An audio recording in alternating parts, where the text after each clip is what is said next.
Hi, this is MIcornus, Phokane, the leader and the founder of Church Governance Solutions. We want to deal with the qualifications of church leadership or spiritual leadership because it's very important that we look at this.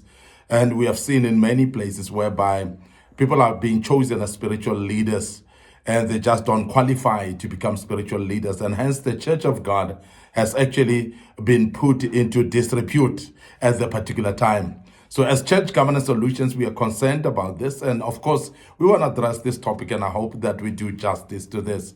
And we want to run through this series for maybe the next 5 days. And I hope this will help you.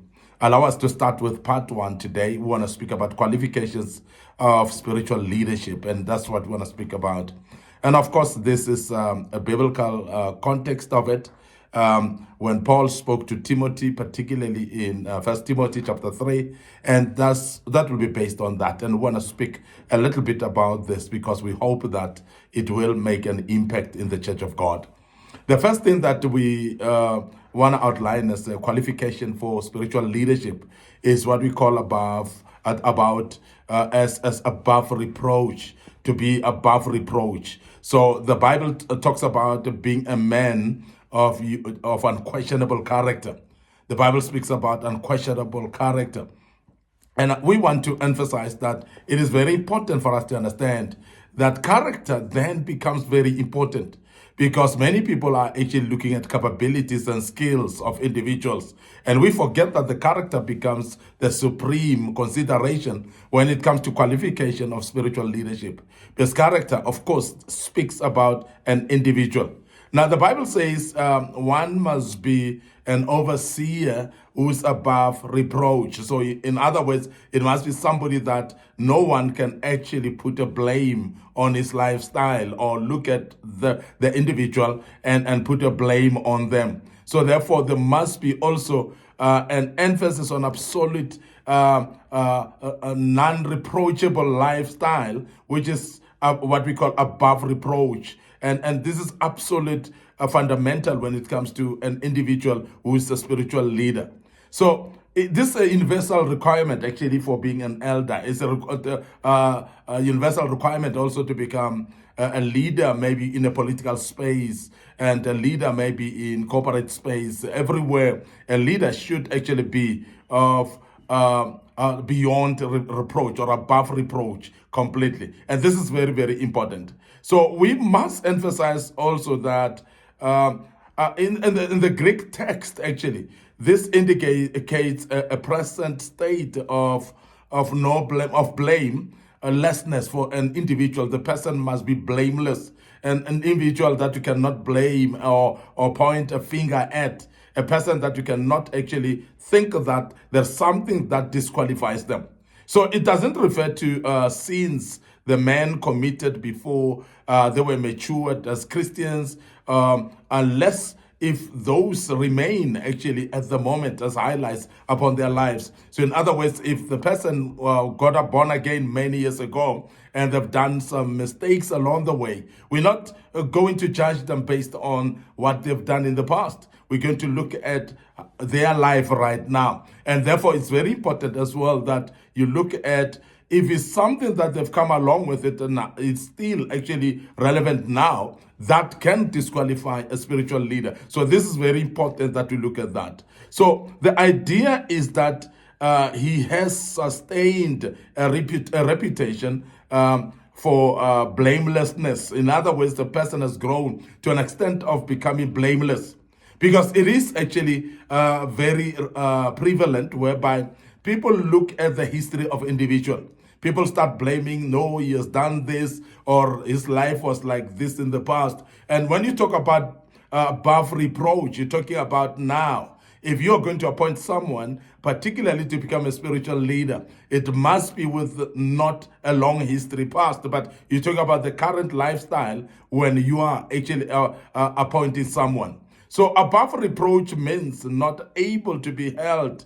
So you can't take hold of a man above reproach as as if he were a criminal who needs detention for his actions. So in other words, it must not be somebody who you can actually point at a criminal case upon their lives, and somebody who may be related to dodgy lifestyle that affects other people. So it is all this that are actually referred as above reproach when someone is a person that you cannot actually point a finger at their lifestyle at all, and their actions in life are actually clean enough to be regarded as above reproach. That's very important that we emphasize that.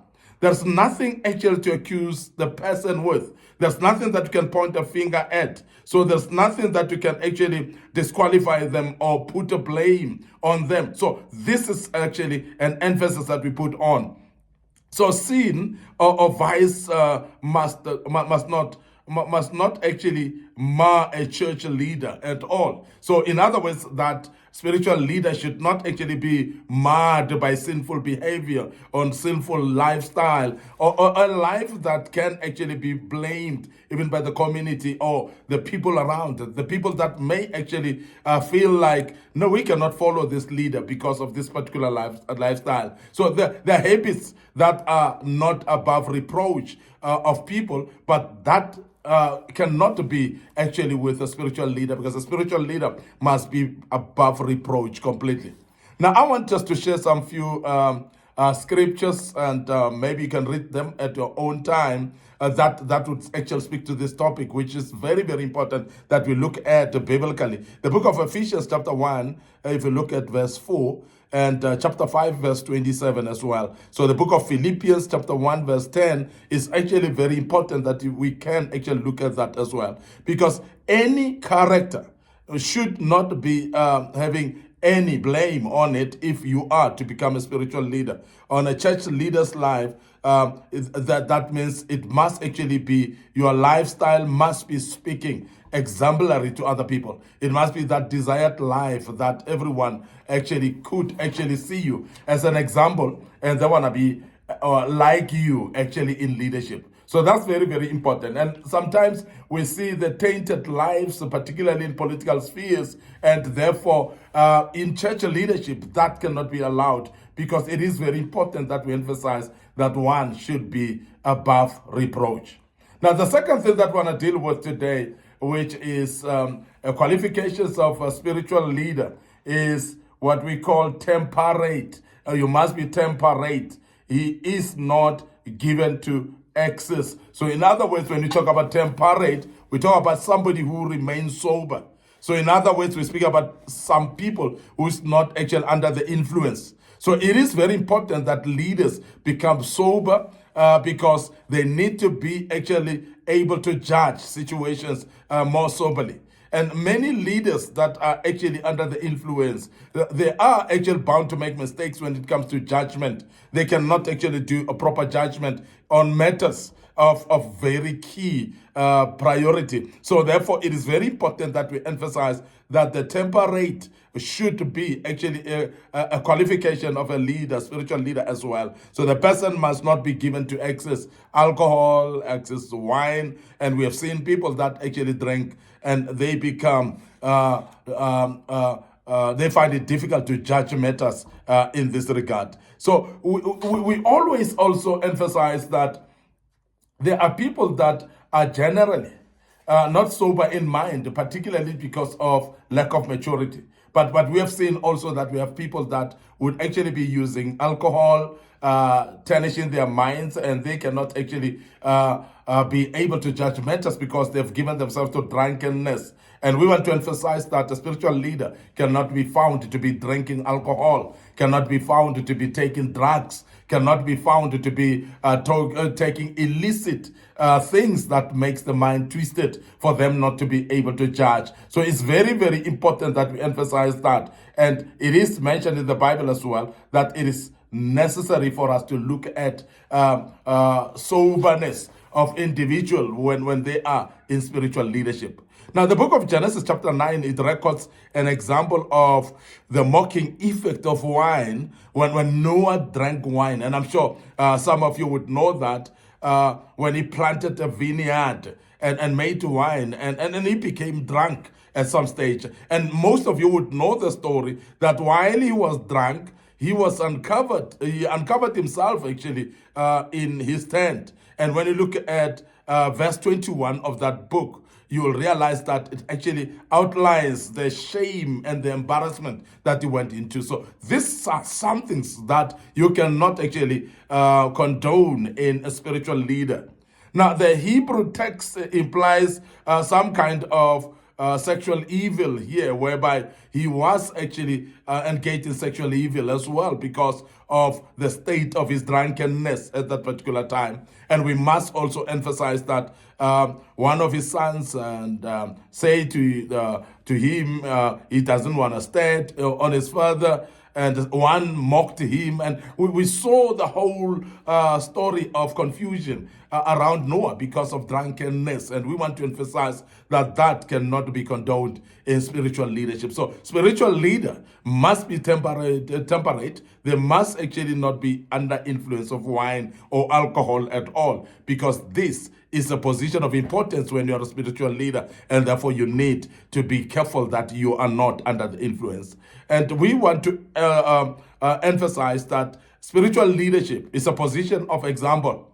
It's a position of role model. So therefore, we need to see people that are in spiritual leadership to be exemplary in nature, and therefore to be able to be followed closely, so that they are not actually misleading people because of their drunkenness. So it is very important.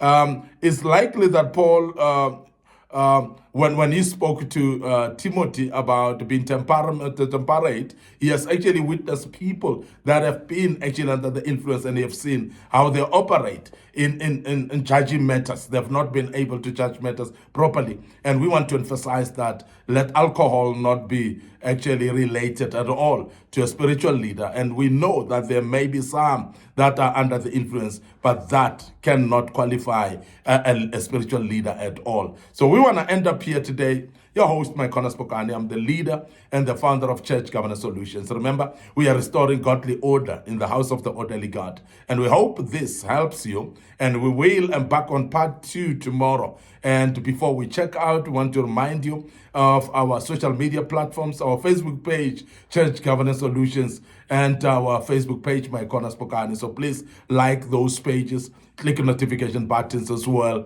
We want to also invite you to our YouTube channel. It's under Young Men Empowerment Forum. Very important that you subscribe to the YouTube channel. You click notification button as well. Our TikTok account is under MIcornus Phokane as well. You can follow us there, and please like the page of the TikTok account as well under MIcornus Phokane. And please make sure that you do restore godly order in the house of the orderly God with us. And allow us to check out right here as we meet for part 2 tomorrow. God bless you, and cheers for now.